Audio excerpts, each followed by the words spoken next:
Howdy! This time I'm gonna be showing you how to set up an Android web server along with port forwarding and automated dynamic DNS updates. These are the apps we're gonna be using, so let's check it out.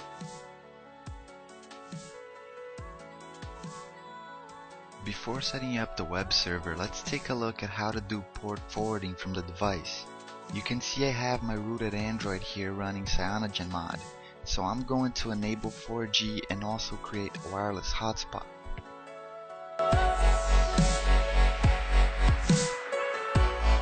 So let's say I wanted to set up a browser autopwn server and all I have is my phone.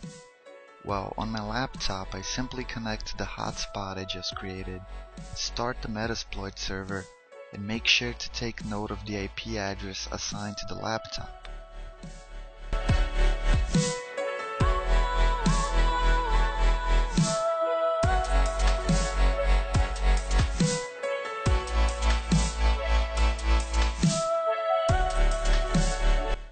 Once the server is up and running, we are now ready to make it remotely accessible. What we have to do is forward the port specified in Metasploit, which is 8080, on the Android device. For this, we will be using Port Forwarder, which is available for free at the Play Store. The app is really easy to use. You press the menu button and specify the interface. In this case, we have the 4G WiMAX interface, which is a public IP address. Then you have to specify the device inside the network, my laptop. Finally, we must specify the port on the laptop and which port we would forward it to. Once you hit start, that port is now remotely accessible. We have one little problem though. Phones are always changing IP address, so we have to set up a dynamic DNS to constantly update that address. You can go to noip.com, register for free, and get yourself a DNS host. Then using the NoIP update application, we simply hit start and there you go. The Metasploit server is now remotely accessible at all times using the internet from the Android device. There you can see when I access the NoIP address from my iPad, it triggers the browser autopwn Metasploit server, which is hosted by the Android device. So that's pretty cool, but what if we wanted to take the laptop out of the equation and host a website completely from our pockets? Let's check it out.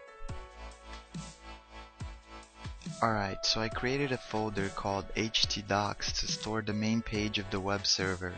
As you can see, it's empty, so let's go create a simple HTML file.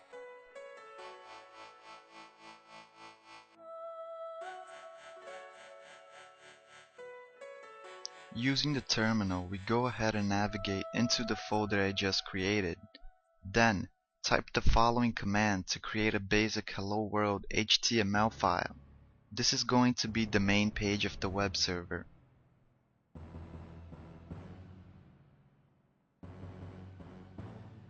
The first web server application we're going to be looking at is called KWS. Go ahead and download it from the Play Store, it's free.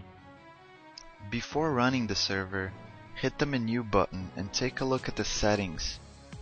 There you should configure the home directory, along with the port to run the server on, and then the other settings like dynamic DNS, etc. Once you're done, you have to forward the port you configured so the server is actually available online.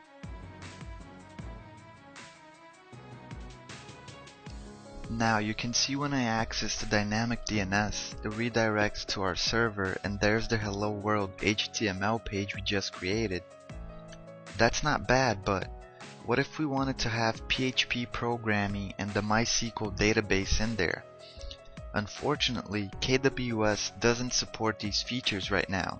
However, there is another application which offers a trial that does support these features. So let's take a look at it.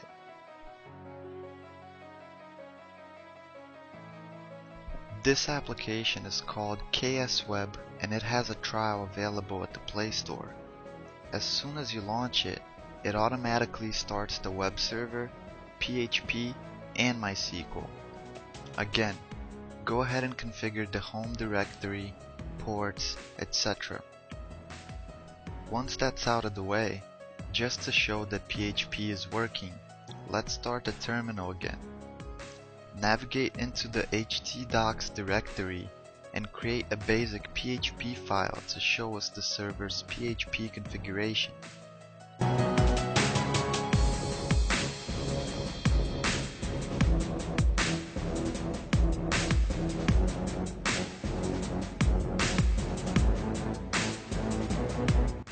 Now we have to do the port forwarding once again, and since KSWeb doesn't automatically update the DNS like KWS does, we have to launch the NoIP update as well.